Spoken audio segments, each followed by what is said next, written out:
Good morning दोस्तों। मैं आप लोगों को रस यानी जो बोर्ड के पेपर में आने वाला है मैं वो आप लोगों को बताएंगे। ठीक है। रस की कविता, कहानी, उपन्यास आदि को पढ़ने या सुनने से जो आनंद की प्राप्ति होती है उसे हम क्या कहते हैं, रस कहते हैं। रस हमारे पेपर में 2 नंबर का आता है। ठीक है। इसको हम ट्रिक जानेंगे। हास रस का स्थायी भाव क्या होता है? हास होता है। ठीक है। और करुण रस का स्थायी भाव क्या होता है? शोक होता है। हास रस की हम परिभाषा जानेंगे। जब हास नामक स्थायी भाव विभाव, अनुभाव और संचारी भाव के संयोग करता है तो हास रस की कहलाता है। ठीक है। इसका उदाहरण जानेंगे। नाना वाहन नाना वेशा, बियसे शिव समाज निज देखा, को मुख इन विपुल मुख काहू, बीन पद को पदुम पद माहू। ठीक है। हास रस का परिभाषा ये है। अब हम बात करेंगे अगला जो हमारा रस है। ठीक है। क्या है हमारा जो करुण रस के बारे में बात। करुण मतलब करुण का स्थायी भाव कहता है शोक होता है।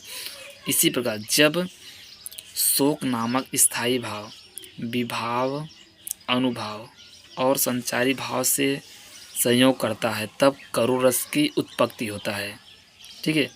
उदाहरण इसका, क्यों झलक रहा दुख मेरा उषा की मृदु पलकों में, हाँ उलझ रहा सुख मेरा संध्या की धन उल्कों में। अब आगे रहते हैं वीर रस की तरफ। ठीक है। वीर का स्थायी भाव क्या था? उत्साह। इसको हम ट्री से वीर रस का स्थायी भाव उत्साह होता है। जब उत्साह नामक, देखो इसको काला पेन से लिखना है। जब उत्साह नामक स्थायी भाव विभाव, अनुभाव और संचारी भाव से संयोग करता है तब वीर रस की उत्पत्ति। देखो इसको भी काला पेन से वीर रस की उत्पत्ति होता है। ठीक है। इसका उदाहरण क्या है? खूब लड़ी मर्दानी वह तो झांसी वाली रानी थी। ठीक है।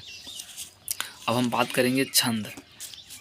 क्या छंद किसे कहते हैं? यानी छंद ये भी पेपर में 2 नंबर का आता है। ठीक है। छंद भी पेपर में 2 नंबर का आता है। पहला चौपाई के बारे में बात करें। चौपाई सममात्रिक छंद है। चौपाई क्या है? सममात्रिक छंद है। इसमें 4 चरण होते हैं और प्रत्येक चरण में 16 मात्राएं होती हैं। ठीक है। इसमें 4 चरण, चौपाई यानी 4 हो गया, 4 भाग हो गया। ठीक है।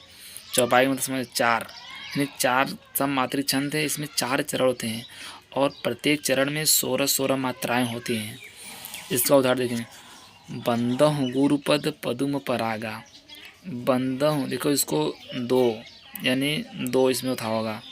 16 मात्राएं होते थे। बंदहु गुरुपद पदुम परागा, सुरुचि सुवास सरस अनुरागा, अमी सूरिमय चूरन चारु, समन सकल भव रुज परिवारो। 2 2 4 हो गया। 5 6 7 8 9 10 11 12 13 14 15 16। देखो 16 पहले में हो गया। ठीक है। इसमें भी 16 होगा, इसमें भी 16। ठीक है। अब हम बात करते हैं दोहा की तरफ। क्या? दोहा अर्ध सममात्रिक छंद है। क्या है? दोहा अर्ध सममात्रिक छंद है। इसमें 4 चरण होते हैं। इसके पहले और तीसरे चरण में 13 मात्राएं होती हैं तथा दूसरे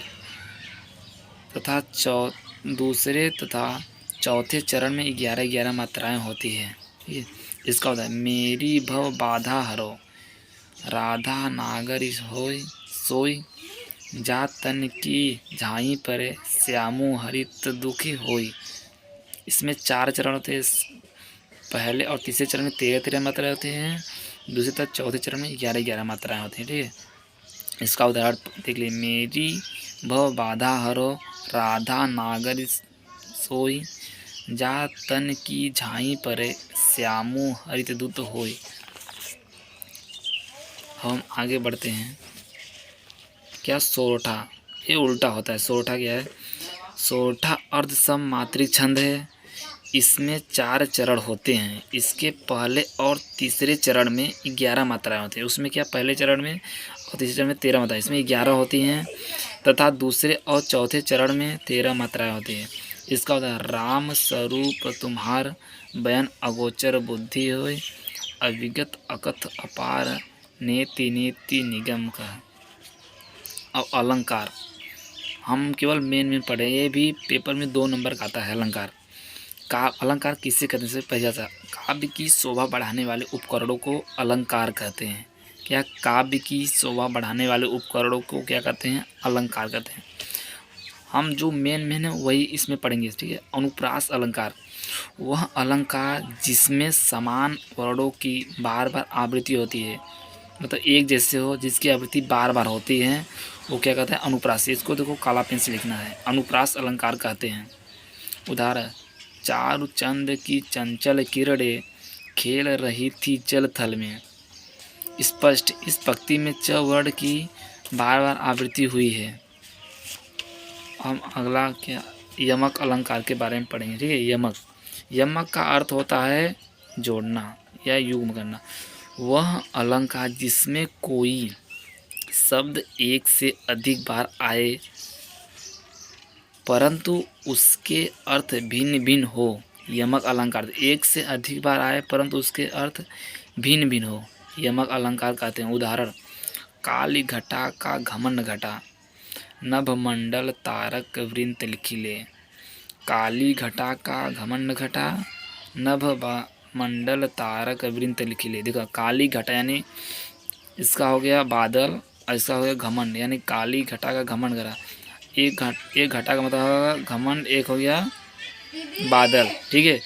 रूपक अलंकार, जहाँ उपमेय में उपमान का अभेद रूप से आरोप किया जाए वहाँ रूपक अलंकार होता है। जहाँ उपमेय में उपमान का अभेद रूप से आरोप किया जाए वहाँ रूपक अलंकार होता है। उपमेय, जिसकी तुलना की जाए उसे उपमेय कहते हैं, और जिससे तुलना की जाए उससे उपमान कहते हैं। उदाहरण, चरण कमल बंदो हरिराई।